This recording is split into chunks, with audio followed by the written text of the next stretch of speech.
آپ دیکھ رہے ہیں قربت نیوز۔ خبر شامل کرتے ہیں راولپنڈی سے۔ راولپنڈی کی 28 ہاؤسنگ سوسائٹیز غیر قانونی قرار۔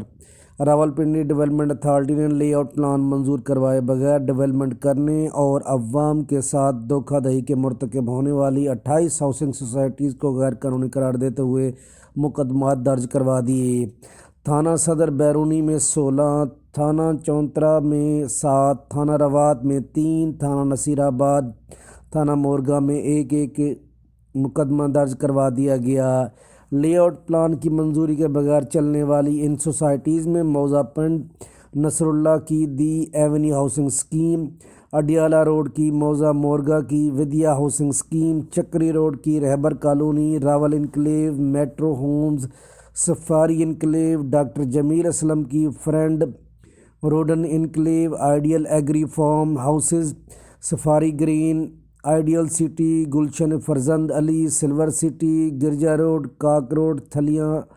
پر واقع ایئرپورٹ ٹاؤن، گرجا روڈ کی المدینہ ویلی، اڈیالہ روڈ پر واقع سفیر ولاز،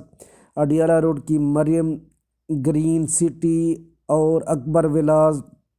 تھانہ روات کے علاقے موضع بگا شیخاں،